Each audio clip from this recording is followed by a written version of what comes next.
मुंबई का एक हॉस्पिटल जहां पर लगभग 14 साल की एक लड़की एडमिट होती है। उसके इलाज में लेडीज डॉक्टर, लेडीज डिपार्टमेंट और पूछताछ के लिए लेडीज पुलिस अधिकारी। उस रूम में अगर कोई साफ सफाई करने जाएगा तो सिर्फ लेडीज डिपार्टमेंट से, यानी कि उस रूम में अगर किसी की एंट्री है तो सिर्फ लेडीज की। इसके अलावा वहां पर किसी भी व्यक्ति पुरुष नाम से ना तो एंट्री है और ना ही वहां किसी पुरुष का नाम लिया जाएगा, क्योंकि जैसे ही वहां किसी पुरुष का नाम लिया जाता है तो जो लड़की उस रूम में एडमिट है उसकी जोर जोर से सांसें चलने लगती है। उसे देखकर लगता है कि जैसे वो अभी मर जाएगी। दरअसल आज जो मैं सच्ची घटना आपके सामने लेकर आया हूं, यह सच्ची घटना है। महाराष्ट्र के पुणे शहर का एक थाना लगता है, बंगारी थाना इलाका। दरअसल वहीं पर एक 14 वर्षीय लड़की अपने माता पिता के साथ रहती है। दोस्तों, कहानी को मैं आगे बढ़ाऊं और बीच में आपको कहानी में कोई रुकावट ना पड़े, इसके लिए मैं चाहता हूं कि आप वीडियो को लाइक करें और अगर आपको वीडियो पसंद आए तो अपनी राय कमेंट में ज़रूर रखें। दरअसल जो ये कहानी है, महाराष्ट्र के पुणे शहर से जो थाना इलाका लगता है बंगारी, वहाँ एक 14 साल की लड़की अपने माता पिता के साथ रहती है। उसके माता पिता दरअसल नर्सरी में काम करते हैं, पेड़ पौधों की देखभाल किया करते हैं। 31 अगस्त की रात 10 बजे के आसपास जो 14 वर्षीय लड़की होती है उसे अपने किसी दोस्त से मिलना था, जिसके खातिर वो पुणे के रेलवे स्टेशन पहुंच जाती है और वहां पहुंचकर अपने दोस्त का इंतजार करती रहती है। काफी वक्त गुजर गुजर जाता है, दोस्त नहीं आता। वो काफी परेशान होती है, वो इतनी उदास रहती है, काफी परेशान रहती है और उसका इंतजार करती रहती है। तभी वहां पर एक ऑटो ड्राइवर रहता है जिसकी उम्र लगभग 30 वर्ष होती है। उस ऑटो ड्राइवर की उस पे नजर पड़ती है कि ये लड़की काफी समय से यहाँ पर किसी का इंतजार कर रही है। ऑटो ड्राइवर वहां से चला जाता है और लगभग 10 मिनट के बाद फिर से वो ऑटो ड्राइवर वहां आता है और उस लड़की से कहता है कि तुम यहां क्यों खड़ी हो। जब लड़की बताती है कि लड़की को भी किसी के सहारे की जरूरत थी, वो काफी टाइम से परेशान थी, डरी हुई थी। जब ऑटो ड्राइवर प्यार प्रेम से उससे बातचीत करता है तो उसे एक अपना सा लगता है।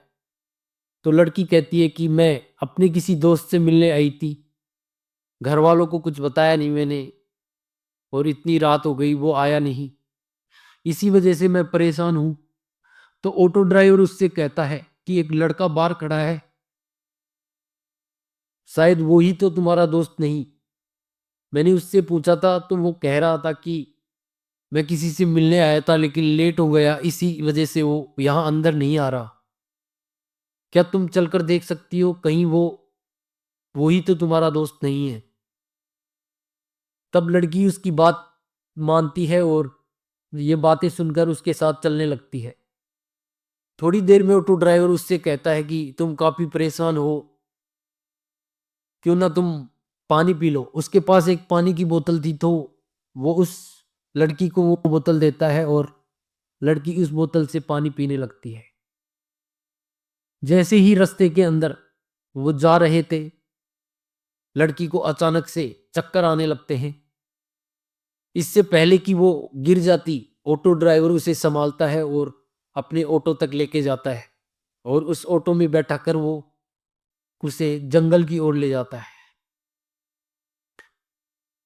जंगल की ओर ले जाने के बाद ऑटो ड्राइवर उस लड़की के साथ लगभग 2 घंटे तक बलात्कार करता है, क्योंकि लड़की बेहोशी की हालत में थी। वो ना अपना कुछ बचाव कर पा रही थी, ना ही उसका कोई विरोध कर पा रही थी। इसी तरीके से कुछ समय बीत जाता है तो जो ऑटो ड्राइवर होता है वो एक छोटे से होटल में उस लड़की को लेकर जाता है, जहां पर पहले से ही कुछ लोग उसका इंतजार कर रहे थे। वहां पर करीबन 12 लड़के बताए जाते हैं जो उस होटल के एक रूम में थे। अब ऑटो ड्राइवर उस लड़की को, जो बेहोशी की हालत में थी, जिसे नशीला पदार्थ दिया गया था, उसे लेकर उस होटल के रूम में पहुंचता है। अब उस लड़की के वो लोग सभी मिलकर उसके सभी सारे कपड़े उतार दिए जाते हैं और उसके साथ जो वो लोग कर सकते हैं बारी बारी से वो उसके साथ बलात्कार करते हैं। लड़की को यह भी बताया जाता है कि बार बार उसको इंजेक्शन दिया जा रहा था, जिसके कारण वो नशे के अंदर उनका विरोध नहीं कर पा रही थी और ना ही अपना कोई बचाव कर पा रही थी। लगभग 24 घंटे बीत जाते हैं। अगली सुबह निकल जाती है। उसके बाद लगभग 24 घंटे बीत जाते हैं। लड़की के साथ यही सब बारी बारी से चल रहा था। भूखी प्यासी जब वो लड़की, उसे खाने को 24 घंटे तक कुछ नहीं मिलता, वो बार बार कहती है कि मुझे कुछ खाने के लिए दिया जाए, मुझे कुछ पीने के लिए दिया जाए, मुझे भूख लग रही है, लेकिन उसकी कोई नहीं सुनता। वो सब ऑटो ड्राइवर और वो सभी 12 लड़के उसके साथ एक एक कर अपनी जो दरिंदगी उसके साथ दिखा सकते थे वो दिखाते हैं। तभी उनमें से एक लड़का होता है जिसे कुछ रहम आ जाता है। तो वो जो लड़का होता है उस 14 साल की लड़की को मुंबई के दादरा रेलवे स्टेशन पर अकेला छोड़कर आ जाता है। अब वो लड़की वहां बैठी रहती है। बेहोशी की हालत उसकी, अभी भी वो नशीले जो नशीले पदार्थ उसे दिए गए थे उनके कारण अभी भी वो उसकी शुद्ध अवस्था में नहीं थी। उसे होश आवास नहीं था। डरी सहमी सी वहां एक कोने में बैठी रहती है। तभी वहां पर 2 सफाई कर्मचारी आते हैं और उससे बातचीत करते हैं। तब वो डरी सहमी सी बच्ची उन्हें अपने बारे में बताती है कि मेरे साथ ऐसा हुआ। वो सफाई कर्मचारी भी ऐसे निकले कि उन्होंने उन्होंने भी उसके साथ 2 घंटे तक बलात्कार किया और उसके बाद उसे ऐसी ट्रेन में बैठा देते हैं जो उत्तर दिशा में जा रही थी। अब जो ट्रेन उत्तर दिशा में जा रही थी तो उसका लास्ट स्टॉपेज चंडीगढ़ होता है। बच्ची डरी सहमी, काफी परेशान, उदास, नशे में ट्रेन में बैठी रहती है, लेकिन कोई उस पे, इतने लोग आते हैं जाते हैं, कोई उस पे ध्यान नहीं देता किसी तरीके का। ना ही उससे कोई बातचीत करता, ना कोई मदद के लिए कोई उससे कुछ कहता। अब ट्रेन का लास्ट स्टॉपेज चंडीगढ़ आ जाता है और लड़की वहां उतर जाती है और वहीं रेलवे स्टेशन पर लड़की एक कोने में बैठ जाती है और काफी समय तक बैठी रहती है। उसके बाद एक पुलिस कर्मचारी था जिसकी नजर उस लड़की पर पड़ती है। तो पुलिस वाला जब उस लड़की से आकर बातचीत करता है, उससे पूछता है कि बेटा, तुम्हें किसी चीज की जरूरत है? तुम परेशान हो? क्या तुम्हें कोई मदद चाहिए? तो लड़की इतनी डरी हुई थी, पुरुष नाम से ही वो इतनी डरी हुई थी कि पुलिस वाले को देखकर भी वो काफी डर जाती है, क्योंकि उस पुलिस वर्दी में भी तो एक पुरुष ही था। अब लड़की, जब पुलिस वाला इस चीज को समझ जाता है कि लड़की काफी डरी हुई है, तो पुलिस वाला CWC चाइल्ड वेलफेयर कमिटी को कॉल करता है और उसे ये सारी जानकारी देता है। वहां पे जानकारी मिलने के बाद वहां से एक महिला आती है और वो महिला उस लड़की से आकर बातचीत करती है।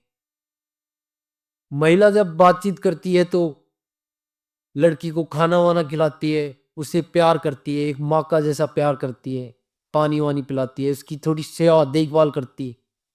तब जाकर वो उस लड़की का विश्वास जीत जीत लेती है। अब लड़की को लगता है कि हाँ, ये महिला मेरी मदद कर सकती है। तब लड़की अपनी पूरी दास्तां उस महिला से बताती है कि मेरे साथ ऐसे-ऐसे जो भी उसके साथ घटना हुई, वो सारी घटना उस महिला से वो बताती है। जैसे ही ये सारी घटना महिला और वो जो पुलिस कर्मचारी सुन रहे थे, दोनों को के आँखों आँखों से आँसू बहने लगते हैं कि कोई इतना दरिंदगी कैसे कर सकता है किसी की बेटी के साथ, किसी की बहन के साथ। उधर जो गुड़िया के जो माता-पिता होते हैं, वो भी बनवारी बंगारी थाने में अपनी बेटी की गुमशुदगी की रिपोर्ट दर्ज करवाते हैं। तो जो बंगवारी थाने की पुलिस है, वो भी काफ़ी अच्छी थी और उसके माता-पिता का काफ़ी सपोर्ट करती है। वो जैसे ही रिपोर्ट दर्ज करती है, तो आस-पास इलाके पे पूछताछ करती है। सारे सीसीटीवी फुटेज खंगाले जाते हैं। लड़की का जो मोबाइल होता है, उसका सीडीआर निकाला जाता है, लेकिन कुछ भी पता नहीं लगता। जब लड़की के बारे में कुछ भी पता नहीं लगता तो एक अचानक कॉल आता है चंडीगढ़ से। चंडीगढ़ पुलिस बंगवारी थाने में कॉल करती है। उधर लड़की ने चंडीगढ़ पुलिस को सब कुछ बता दिया कि मैं कहाँ से हूँ, कहाँ कहाँ की रहने वाली। तो जैसे ही चंडीगढ़ पुलिस बंगवारी थाने में कांटेक्ट करती है और ये सारी दास्तां बताती है, तो उस बच्ची को 14 साल की बच्ची को प्लेन के द्वारा बंगवारी लाया जाता है और उसे इलाज के लिए हॉस्पिटल में भर्ती करवाया जाता है। जब उस बच्ची का बयान लिया जाता है तो अपनी सारी दास्तां सुनाती है और अपनी जब वो सारी दास्तां सुनाती है तो पुलिस तुरंत कार्रवाई करते हुए इस केस में जो भी दोषी थे उनकी छानबीन स्टार्ट कर देती है। बंगवारी पुलिस तुरंत उस इलाके की रेलवे स्टेशन की सीसीटीवी फुटेज निकालती है और एक ऑटो देखती है जिसके अंदर वो 14 वर्षीय लड़की बैठी थी। उस ऑटो ऑटो के नंबर निकलवाती है और तुरंत उस ऑटो ड्राइवर को गिरफ्तार करती है। ऑटो ड्राइवर जैसे ही गिरफ्तार होता है उससे पूछताछ की जाती है। पूछताछ में ऑटो ड्राइवर उन सभी जो 12 जो लड़के थे होटल के अंदर उन सभी के बारे में बताता है। पुलिस उन 12 लड़कों को भी गिरफ्तार करती है और जो 2 सफाई कर्मचारी जिन्होंने उस बच्ची के साथ बलात्कार किया था, उन 2 को भी गिरफ्तार किया जाता है। इस केस में लगभग 16 टोटल 16 लोगों को गिरफ्तार किया जाता है जिन्होंने इस बच्ची के साथ दुष्कर्म किया था और इसे प्रताड़ित किया था। अब उन 16 को 16 लोगों को गिरफ्तार कर उनसे पूछताछ की जाती है और उन्हें थर्ड डिग्री दी जाती है और कोर्ट में पेश किया जाता है। उसके बाद उन्हें सजा होती है और उन्हें जेल भेज दिया जाता है। दोस्तों, इस तरह की जो मैं कहानियाँ आपको सुनाता हूँ, मेरा कोई उद्देश्य नहीं इनसे किसी को ठेस पहुँचे या दुःख होए। मेरा एक ही उद्देश्य है इन कहानियों को सुनाने का। चुप रहना कोई विकल्प नहीं। सच्चाई को छुपाना भी एक जुर्म है। आप सभी अपने परिवार से प्यार करते हैं, उसी तरीके से आप कभी नहीं चाहेंगे कि किसी और के परिवार के साथ ऐसा हो। इसी की खातिर मैं आपसे विनती करूँगा कि आप वीडियो को लाइक करें, कमेंट में अपनी राय रखें, ताकि ये वीडियो और भी उन लोगों तक पहुँचे जिन्हें इसकी ज़रूरत है सावधानी, सतर्कता की ज़रूरत है। और आप चैनल को सब्सक्राइब कर बेल आइकन को ज़रूर दबाइएगा, ताकि मेरी आने वाली वीडियो आपके साथ-साथ समाज के पास भी पहुँचे, जिससे लोग जागरूक हों, सतर्क हों। मेरा यही उद्देश्य है, ये सभी स्टोरी सुनाने का। जय हिंद।